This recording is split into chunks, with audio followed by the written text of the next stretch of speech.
Hey everyone, welcome again to our YouTube channel. My name is Daniel as usual from the Okema Empire, and I'm here today to share with you about invitation visa to the United States of America, commonly known as B1, B2 visa to the United States. Here we'll be looking at who writes this invitation letter, what is written in this invitation letter, and what is the weight of this invitation letter to the person being invited to the United States. And for you to invite someone here in the United States, you must be a legal resident for you to invite someone. You cannot be an illegal resident and you try to invite someone to come and visit you. You could have exposed yourself to the government, and never try to do that. So, who is a legal resident in the United States? A legal resident can be an international student who is taking his or her studies here. At one given time, this student can invite someone to come and see him or her. A legal resident can be a permanent resident who moved here maybe as an immigrant or who has acquired legal permanent residence in the United States. Finally, a legal resident can be a United of America citizen. A person who was born here and who is a citizen can invite someone to come and see them. So after looking at that, we now move down to how can you invite someone to come and see you. So for you to invite someone, you must write 2 letters to the consular. The first one though is the official letter that you do to the consular, introducing yourself as a permanent resident. To the consular, you say your name, your address, the kind of work you do, your phone number, your passport number, or your permanent resident number. Then you forward them to the consular. You also write, I'm inviting so and so to come and see me in the United States of America, and while they will be here, I will be responsible for their upkeep. They will be staying with me in my house or wherever that you want them to stay with you. Then you also give the reason of you inviting them here. You state the duration they will be staying with you. Then after that, you also write another private letter to the person you are inviting.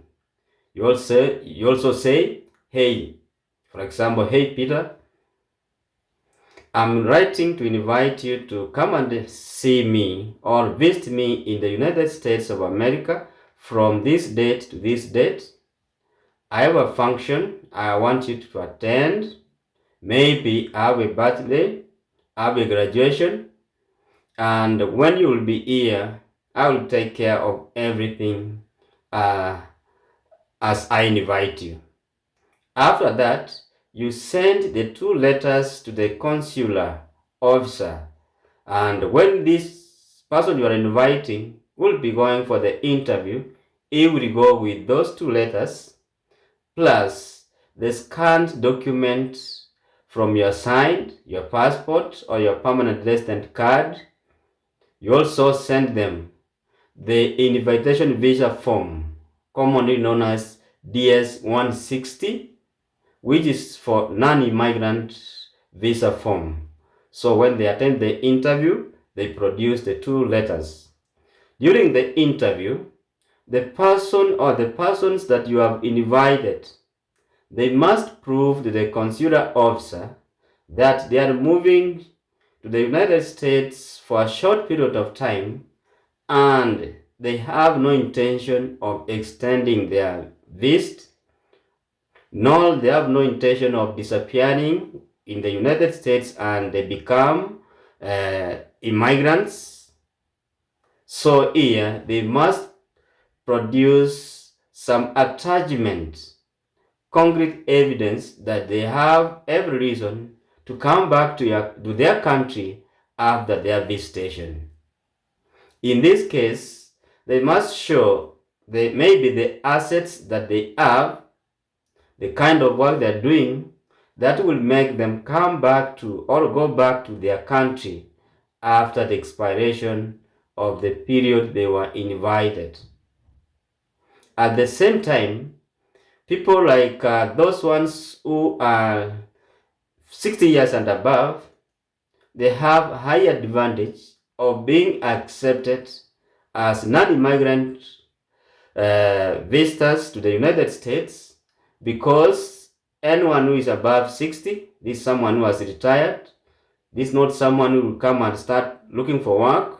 So that's why they normally prefer giving them visas to come and visit and go back. So friends, this is what I prepared for you.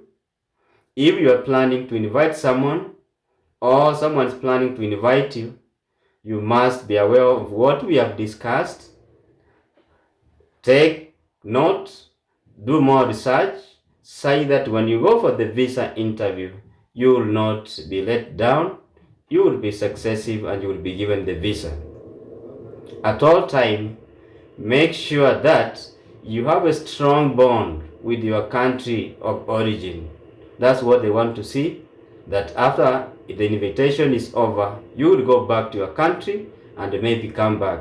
These B1, B2 visas, they vary from 1 year, so from 6 months, 1 year, you can also be given 5 years. In this case, it means that you come, stay within 6 months or stay within 1 month and go back to your country. But as per the visa, if you have a 5-year visa, it means that you will have 5 years to come in the US, go back, come the US, do not overstay, as much as you adhere to the rules of the game. So friends, that's what I prepared for you concerning non-immigrant visa and who writes the invitation letter for those ones who want to come and visit.